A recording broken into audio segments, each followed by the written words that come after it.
ہاں ہمارا وقت بھی ڈیسائیڈڈ ہے, ہماری جگہ بھی ڈیسائیڈڈ ہے. ایک بار حضرت سلیمان علیہ السلام کا واقعہ ہے کہ آپ کے ساتھ ایک آپ کا ساتھی بیٹھا تھا, ملک الموت آئے.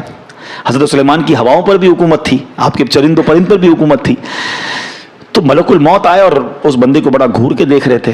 ملک الموت تو چلے گئے تو حضرت سلیمان نے کہا کہ پتہ یہ کون تھے؟ کہ کون تھے؟ کہ ملک الموت تھے. کہ لگتا ہے حضرت میری روح قبض کرنے آئے تھے, آپ کی تو ہواؤں پہ حکومت ہے, آپ جلدی سے ہوا کو حکم دیں مجھے یہاں سے اٹھا کر ہند میں لے جائے. تو آپ نے دعا کر دی, وہ بندے کو ہوا اڑا کے لے گئی. تھوڑے دنوں بعد ملک الموت پھر آئے.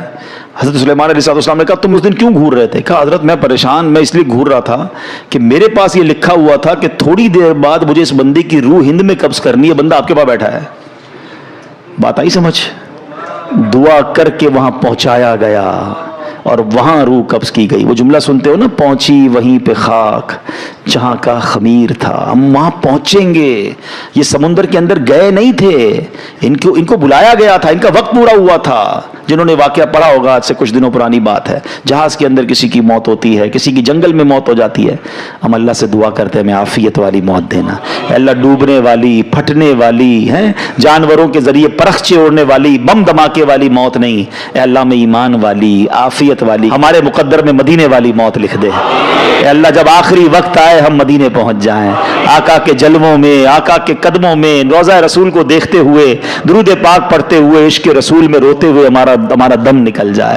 نجم کی اے خدا آرزو ہے یہی, عاشق زار کی آبرو ہے یہی, موت کے وقت سر ان کے قدموں میں ہو, دید ہوتی رہے دم نکلتا رہے, دید ہوتی رہے دم نکلتا رہے. اللہ کرے ایسا کرم ہو جائے کہ بس ہم مدینے میں ہمارا انتقال ہو. مگر مرنا تو ہے نا, ہم کیوں نہیں سوچتے, کیوں تیاری نہیں کر رہے, کس بات کا انتظار ہے؟ یہ قبرستان جانا, یہ جنازے اٹھنا. اچھا آپ کو پتہ ہے بہت اہم بات میں آپ کو کرنے جا رہا ہوں, یہ جو جنازہ ہے نا, ہم تو دنیا سے چلے گئے نا, جب بندہ دنیا سے چلا جاتا ہے تو قبر میں جا کے تو فرشتے آتے ہیں نا, تو مرنے کے بعد یہ سارے کام بھی فرشتے کر لیتے ہیں.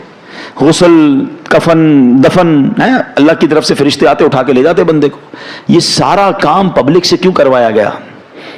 کبھی سوچا آپ نے؟ بھائی سوال جواب بھی فرشتے کریں گے, عذاب بھی فرشتے دیں گے, نعمتیں بھی قبر میں فرشتے دیں گے, لیکن یہ جو قبر سے پہلے کے معاملات ہیں یہ ہمارے ہاتھ میں کیوں دیے گئے؟ یہ پریکٹیکلی پبلک کو دکھایا جانا ہے کہ دیکھو غسل ہو رہا ہے, دیکھو کفن ہو رہا ہے, یہ تمہاری حقیقت ہے. دیکھو یہ میت اب اپنا ہاتھ بھی نہیں اٹھا سکتی, اپنے آپ کے اوپر مکھی بیٹھے وہ بھی نہیں اڑا سکتی, اور پھر یہ قبر میں ڈالا جا رہا ہے, پھر قبر کو بند کیا جا رہا ہے, ایک سوراخ بھی نہیں چھوڑنے دیتے. ہم آواز لگاتے ہیں بھائی ذرا ادھر بھی پتھر لگاؤ, سوراخ ہو گیا ہے, نظر آ رہا ہے. کبھی سوچا میں بھی قبر میں جاؤں گا, میرا ہی دوست کہے گا بھائی یہ تھوڑا سا سوراخ بھی بند کر دو, کسی کو یہ خیال نہیں آئے گا میرا اکیلے کیا بنے گا. ہم کیوں نہیں سوچتے یہ سب میرے ساتھ ہونا؟ یہ پریکٹیکلی غسل, کفن, دفن کروانے کی ایک حکمت بھی ہے. اور یاد رکھو کفن پہنانا آسان ہے, کفن پہننا آسان نہیں ہے. میت کو غسل دینا آسان ہے, مگر جس میت کو غسل دیا جا رہا ہے اس پہ سوچو کیا بیتتی ہوگی. قبر میں اتارنا آسان ہے, قبر میں اترنا آسان نہیں ہے, مگر ہمیں بھی اترنا پڑے گا. کاش یہ بات سمجھ آ جائے اور ہم گناہوں سے توبہ کر لیں. ورنہ انسان کہتا ہے بعد میں کر لوں گا توبہ, ابھی ٹائم ہے یار. مولانا صاحب باتیں بڑی اچھی کر رہے ہیں, ابھی بھی شیطان کسی کے کان میں بات کر رہا ہوگا یہ مولانا صاحب باتیں بڑی اچھی کر رہے ہیں, لیکن ابھی تو یار جوان ہوں بھائی, بوڑھا ہو کے میں بھی اللہ اللہ کروں گا. یہ بھی مولوی صاحب جو باتیں کر رہے ہیں 50 سال کے ہی ہو گئے نا, میں بھی 50 سال کا ہوں گا تو اللہ اللہ کر لوں گا. تو چلے بھائی آپ کے پاس اگر گارنٹی ہے مجھے بتا دیں کہ آپ 50 سال تک جیئیں گے. ہے کوئی یہاں ایسا جس کے پاس 1 سال زندہ رہنے کی گارنٹی ہو؟ اس مسجد میں پورے مجمع میں کوئی ایک بندہ جس کے پاس 1 ہفتہ جینے کی گارنٹی ہو؟ اچھا کل صبح تک زندہ رہنے کی گارنٹی تو ہوگی آپ کے پاس, وہ بھی نہیں ہے.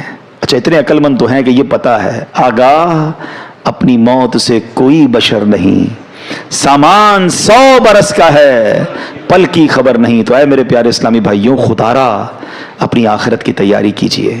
صحابی رسول حضرت ابو ہریرہ رضی اللہ تعالیٰ عنہ فرماتے ہیں ایک دن نبیوں کے نبی رسول ہاشمی صلی اللہ تعالیٰ علیہ وسلم نے یہ آیت پڑھی, وَمَنْ أَعْرَضَ عَنْ ذِكْرِي فَإِنَّ لَهُ مَعِيشَةً ضَنْكًا, اور جس نے میرے ذکر سے منہ پھیرا تو بے شک اس کے لیے تنگ زندگی ہے.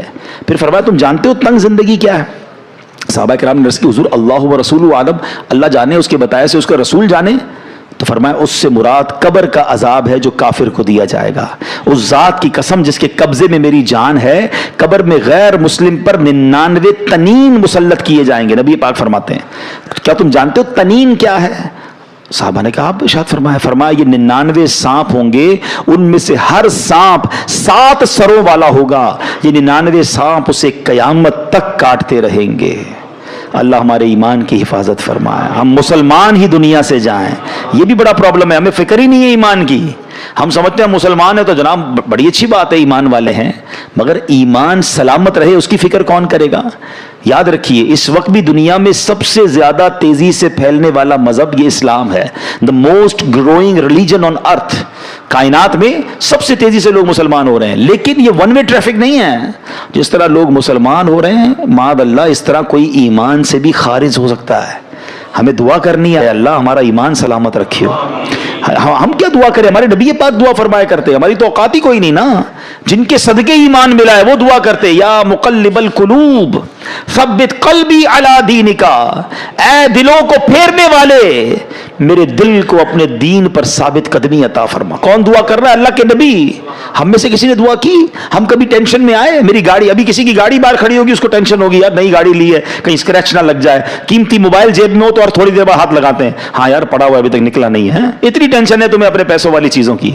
سب سے قیمتی چیز ایمان ہے، کبھی اس کی ٹینشن لی کہ اللہ میرا ایمان سلامت رہے، میرا ایمان چھن نہ جائے، میں مرتے وقت مسلمان مروں؟ ہیں برے دوستوں میں بیٹھ رہے ہیں، ایمان چھن جانے کے بڑے اسباب ہیں، شرابیوں کے ساتھ بیٹھتے ہیں، جواریوں کے ساتھ بیٹھتے ہیں، بے حیا لوگوں کے ساتھ بیٹھتے ہیں، الٹی سیدھی باتیں کرنے والوں کے ساتھ بیٹھتے ہیں، یہ نحوست ہے، ایمان چھن جانے کا ڈر ہے۔ جو گناہوں کا عادی ہوتا ہے اس سے ایمان چھن جاتا ہے، پتہ نہیں کیسی کیسی باتیں ان کی زبان سے نکل رہی ہوتی ہیں، اللہ رسول کا مذاق، جنت و دوزخ کا مذاق، کامیڈین بنائے ہوئے لوگوں نے ہیں، اب تو ویوز کے چکر میں پتہ نہیں کیا کیا بول رہے ہوتے ہیں، ہمیں بڑے اچھے لگتے ہیں۔ نہ بیٹھو ان کی صحبتوں میں۔ مجھے ایک بات بتائیں، ابھی 4 سال پہلے کووڈ آیا تھا نا، کووڈ نے سکھایا نا سوشل ڈسٹینس، نہیں یار یہ چھینک رہا ہے اسے دور رہو بھائی، اس نے ماسک پہنا ضرور کچھ ہوگا، اتنا ڈر گئے تھے۔ تمہیں ایک بیماری کی وجہ سے دور رہنا سمجھ آ گیا، جہاں رب کی لعنت برس رہی ہے ان لوگوں سے دور رہنا سمجھنا آیا۔ آج پتہ ہے کیا کہتے ہیں؟ کہتے ہیں میں شراب نہیں پیتا، دوست شراب پیتے، میں تو بیٹھتا ہوں، وہ جوا کھیلتے ہیں مجھے پتا ہے لیکن میں بیٹھتا ہوں، وہ بری باتیں کرتے ہیں میں نہیں کرتا، میں کیوں بیٹھتے ہو بھائی؟ آپ کو پتا ہے جہاں رب کی طرف سے لعنت برس رہی ہے ادھر بیٹھے ہوئے ہو، کیا مجھ پر عذاب الہی نہیں آ جائے گا؟ کیوں سمجھ نہیں آتی؟ 2 اور 4 والی باتیں، کسی بلڈنگ میں آگ لگ جائے، اس بلڈنگ میں رہتے ہیں ہم، یا نیچے آگ لگی ہے نا اوپر تو نہیں لگی، پوری بلڈنگ خالی ہو جاتی ہے، آگ جہنم کی آگ لگی ہوئی، آپ ادھر بیٹھے ہوئے ہیں۔ اور ایک بار اور یاد رکھ لیں کہ جتنی برائیاں ہیں نا، بڑے ینگسٹر مجھے سن رہے ہیں، میرا یہ دعویٰ ہے آپ جا کے چیک کر لو، کسی شرابی، کسی جواری، کسی چور، کسی ڈاکو، کسی بھی برے کام کرنے والے سے ایک بار پوچھ لو کہ بھائی یہ عادت کدھر سے ملی ہے۔ ایک بندہ نہیں کہے گا کہ امی نے سکھائی تھی، ابو نے سکھائی تھی، ابو نے کہا بیٹا آج تیری برتھ ڈے تو یہ تیرے کو چرس کا سگریٹ دے رہا ہوں، کسی کی ابو امی نے نہیں پلایا تھا، یہ کدھر سے آئی یہ ساری عادتیں؟ بتاؤ نا، برے دوستوں سے ہی آئی نا۔ اس کا مطلب 2 اور 2 4 والی بات ہے کہ بری صحبت ہی بندے کو برا بناتی ہے۔ ہم بری صحبت چھوڑنے کے لیے تیار ہی نہیں ہیں، ہم نے تو دوست بھی وہ بنائے کہ نماز پڑھیں تو مذاق اڑاتے ہیں ہمارا، اور مولوی بن گیا کدھر جا رہا ہے بھائی، ٹھیک ہے جمعہ پڑھ لیتا ہے بہت ہے، ہمیں وہی دوست اچھے لگتے ہیں۔ کیوں چاہیے مجھے وہ دوست؟ چاہیے کیوں؟ ہم کیوں نہیں سمجھ رہے یہ بات؟ ہم خود اپنے پیر پہ کلاڑی مار رہے برے لوگوں میں بیٹھ کر۔ ہمیں اگر واقعی نیک بننا ہے تو ہمیں نیک لوگوں کی صحبت اپنانی ہوگی، سمپل از دیٹ۔ اچھی صحبت میں آئے، آپ کو اچھائی کرنے کا دل لگ گیا، آپ کا ذکر اللہ کا دل چاہ رہا ہے، آپ کا درود پاک پڑھنے کا دل چاہ رہا ہے، یہ اچھی صحبت کی برکت ہے۔ بالکل پریکٹیکلی فارمولا آ گیا نا۔ تو پلیز آج کچھ ڈیسائیڈ کرو یار، آج کچھ طے کرو۔ اگر دیکھیں آپ نے وہ 6 گناہگار 7 گناہگار سنے، شراب کا عادی نہیں بخشا جائے گا۔ اگر میرا کوئی اللہ نہ کرے کوئی بھائی ایسا بیٹھا ہے مجھے سن رہا ہے شراب کی عادت ہے، خدا را توبہ کر لو، یہ کتنا بڑا گناہ ہے کہ شب برات بھی نہیں بخشے جائیں گے۔ لیکن اگر شرابی نہیں بیٹھا نا کوئی یہاں پر، شرابی کا دوست بیٹھا ہوگا، ایسی پارٹیوں میں جانے والا تو ضرور بیٹھا ہوگا، میں کیا کروں دوست پیتے ہیں، کیا کریں شادیوں، آج کل سنا شادیوں میں کولڈ ڈرنک کی طرح شراب پی جاتی ہے، پھر اچھا صرف شراب نہیں، طرح طرح کے نشے چل رہے ہیں، ڈرگس چل رہے ہیں، میں نہیں کرتا دوست کرتے، نہ جائیں، آپ پھر مبتلا ہو جائیں گے۔ نہیں بھی مبتلا ہوں گے تو ان پر جو لعنت برس رہی ہے، دیکھیں نا یہ کتنے بڑے مجرم ہیں کہ شب برات نہیں بخشے جائیں گے۔ پھر زنا کا عادی نہیں بخشا جائے گا، کتنا عام ہو گیا یہ بدکاری، اتنا آسان ہو گیا معاذ اللہ۔ اچھا لوگ کہتے ہیں پاکستان میں ذرا جاننے والے فلاں ملک چلتے ہیں، فلاں ملک چلتے ہیں، کیوں جاتے ہیں بیرون ملک؟ لیکن آپ سوچئے، آپ اکیلے کسی ملک چلے بھی گئے، آپ نے اپنی پسند کا گناہ کر بھی لیا، رب تو دیکھ رہا ہے نا، اس کو کیا جواب دو گے؟ اور یہ کتنا بڑا گناہ ہے کہ آج زنا کا عادی نہیں بخشا جائے گا۔ خدا را توبہ کر لیں. یہ پہلے آنکھ بہکتی ہے, یاد رکھیے گا. یہ جو موبائل فون ہمارے ہاتھ میں ہے نا, یہ جنت میں بھی لے جا سکتا ہے, یہ جہنم میں بھی لے جا سکتا ہے. اسی موبائل فون سے وہ کچھ دیکھ رہے ہیں کہ پہلے آنکھ بہکتی ہے, پھر دل بہکتا ہے, پھر شرمگاہ بہکتی ہے. توبہ کریں. ایسی بے حیا دوستوں میں بھی, بے حیا لڑکیوں سے دوستیاں, ان سے فون پہ بات چیت, ساری ساری رات. کیا کر رہے ہیں بھائی؟ کیوں اپنی زندگی کو برباد کر رہے ہیں؟ اللہ کو کیا جواب؟ سب بخشے جائیں گے, کہیں ہم نہ رہ جائیں ان چیزوں سے. اچھا یہ پتہ کیوں؟ کیونکہ صحبت ہی وہی ہے نا. ہم بیٹھتے ہی ادھر ادھر گرل فرینڈ بوائے فرینڈ کی باتیں ہوتی ہیں, جدھر ذکر ہی یہ ہو رہا ہوتا ہے. اب مجھے ایک بات بتائیں, رائٹ ناؤ کسی کے ذہن میں اس طرح کی بے حیائی کا خیال آ رہا ہے؟ کیوں نہیں آ رہا؟ آپ اچھی صحبت میں بیٹھے ہیں. دس از دا فارمولا. اگر آپ چاہتے ہیں, ہم کہتے ہیں یار میں کیسے بچوں گناہوں سے, actually this is the formula کہ آپ اپنی صحبتیں اچھی کر لیں. اچھے لوگوں میں بیٹھیں گے تو خوف خدا دل میں آئے گا, گناہ سے دور ہونے کا جی چاہے گا. پھر کون سا گناہگار نہیں بخشا جائے گا؟ ماں باپ کا نافرمان. یہ کتنی بڑھ گیا یہ پرابلم. کتنا ماں باپ کے سامنے زبان چلاتے ہیں آج کا نوجوان, ہیں ماں باپ کو ڈانٹتے ہیں. وہ دن دور ہو گئے کہ ماں باپ بچوں کو ڈانٹیں. بچے شاؤٹ کر رہے ہیں ماں باپ پر, بلکہ یہ حال ہو گیا کہ ماں باپ ڈر رہے ہیں, اپنے بچوں سے بات کرنے میں ڈر رہے ہیں کہ یار بچے کو سمجھاؤں گا تو مجھ سے لڑے گا, بیٹی کو سمجھاؤں گی تو ماں کہتی بیٹی مجھ پہ چیخے گی. تو ہے اس اولاد پر کہ جس سے ماں باپ ڈر رہے ہیں. یاد رکھو حدیث پاک میں آتا ہے, جس سے اس کے ماں باپ راضی اس سے اس کا رب راضی, جس سے اس کے ماں باپ ناراض اس سے اس کا رب ناراض. تم سے ساری دنیا راضی ہے, میرے دوست راضی, میرے رشتہ دار, میرے سارے جناب محلے والے راضی, اور ماں باپ ناراض بیٹھے ہیں. برباد ہو جاؤ گے, مارے جاؤ گے. دیکھیں نا کتنا بڑا گناہ ہے کہ شب برات سب بخشے جائیں گے, ماں باپ کا نافرمان نہیں بخشا جائے گا. اپنے ماں باپ کو راضی کریں, ان کی رسپیکٹ کریں. خدا کی قسم اس سے بڑا خوش نصیب کون ہے کہ شب برات بھی ہے اور تمہاری ماں تمہارے پاس ہے, تمہارا والد تمہارے پاس ہے. ارے تمہارے تو وارے نیارے ہو گئے. آج کی رات تمہاری ماں تمہارے لیے دعا کر دے, پھر چاہیے کیا تم کو؟ آج کی رات تمہارا باپ تمہارے پاس ہے, جاؤ نا اس سے دعا کرواؤ. پوچھو ان سے جن کے چلے گئے ماں باپ, قبرستان جانا پڑتا ہے ان سے بات کرنے کے لیے. یاد رکھنا میرے بھائیوں, میرے بچوں, جن کے ماں باپ ہیں نا, جب چلے جائیں گے نا پھر تمہیں پتا چلے گا یہ کیا ہستیاں ہیں. دو موقع پر تو ماں باپ بڑے یاد آتے ہیں.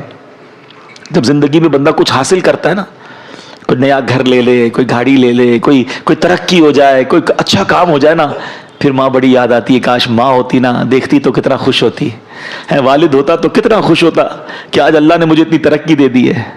وہ شعر ہے نا, دولت کا ہے انبار مگر تیری کمی ہے. پھر بڑی یاد آتی ہے ماں اور والد کے, یار آج اللہ نے کدھر پہنچا دیا, مگر ماں ہی نہیں ہے. جو دعائیں دینے والی تھی وہ والد ہی نہیں ہے, جس کی وجہ سے ادھر پہنچا ہوں اس کو بتا ہی نہیں پا رہا. ہر خوشی میں ماں باپ یاد آتے ہیں. اور ایک دوسرا موقع ہوتا ہے جب کوئی بڑا غم آ جائے نا, کوئی بڑی پریشانی آ جائے, کوئی بڑا مرحلہ آ جائے, پھر بڑے یاد آتے ہیں کہ کاش ماں ہوتی نا, اس کے قدموں میں سر رکھتا, وہ دعا کرتی, میری مشکل حل ہو جاتی. اب ماں ہے ہی نہیں, کس سے دعا کراؤں. والد ہوتا نا تو سر پہ ہاتھ رکھ کے کہتا, بے شک بوڑھا تھا مگر وہ ایک جملہ کہتا تھا, دل کو ٹھنڈ پڑ جاتی تھی کہ بیٹا گھبرا نہیں, میں ہوں. مگر اب نہ وہ سر پہ سایہ ہے, نہ وہ دعاؤں کا دروازہ ہے. اور آج ہے تمہارے پاس تو قدر نہیں کرتے ہو, ان کے پاس بیٹھتے نہیں ہو. ماں کہتی بیٹا ٹائم دو, ماں ٹائم نہیں ہے میرے پاس, ابو میرے پاس ٹائم نہیں, میں جا رہا ہوں دوستوں میں. وہ کام کہتے ہیں, منع کر دیتے ان کو. ماں باپ کی نافرمانی نہ کرنا, دنیا میں بھی برباد ہو جاؤ گے, آخرت میں بھی برباد. اب سوچے نا کتنا بڑا گناہ ہے کہ شب برات ماں باپ کا نافرمان نہیں. اچھی صرف شب برات نہیں, شب قدر کی فضیلت جب آپ سنو گے, یہ کچھ گناہ تو ایسے ہیں, یہ وہ لسٹ ہے جو ہر بڑی رات میں آپ سنتے ہو کہ فلاں سب بخشے جائیں گے, یہ نہیں بخشے جائیں گے. ہر لسٹ میں آپ کو ماں باپ کا نافرمان ملے گا. اتنا بڑا گناہ ہے, لیکن ماں باپ کو راضی نہیں کرتے. خدا را ایسا نہ کرو, چلے جاؤ ان کے پاس, ان کے پیر چومو, ان کے ہاتھ چومو, ان سے معافی مانگو, ان کو کہو کہ مجھے معاف کر دو, مجھ سے راضی رہنا. آپ ذرا سوچو یہ کتنی کمال کی ہستیاں ہیں. حدیث پاک میں آتا ہے جو اپنے ماں باپ کو محبت کی نگاہ سے دیکھے, صرف دیکھے, ذرا سننا حدیث کو, محبت کی نگاہ سے دیکھے, اللہ حج مقبول کا ثواب عطا فرماتا. صحابی نے عرض کی حضور وَإِن نَظَرَ كُلَّ يَوْمٍ مِئَةَ مَرَّةٍ, حضور کوئی 100 بار دیکھے. اللہ کے حبیب فرماتے اللہ اکبر و اطیب, کوئی 100 بار دیکھے. اس کا مطلب یہ ہوا کوئی 100 بار دیکھے, اللہ 100 حج کا ثواب عطا فرماتا. اب میرا سوال ہے آپ سے, صرف دیکھنے پر حج کا ثواب ہے, خدمت پر ثواب کتنا ہوگا؟ پیر دبانے پر ثواب کتنا ہوگا؟ دوائی لانے پر ثواب کتنا ہوگا؟ ویل چیئر چلانے کا ثواب کتنا ہوگا؟ اگر ان کی کسی وجہ سے میں کوئی ان کی خدمت کر رہا ہوں تو کتنا ثواب ہوگا؟ یار دیکھنے پر حج کا ثواب.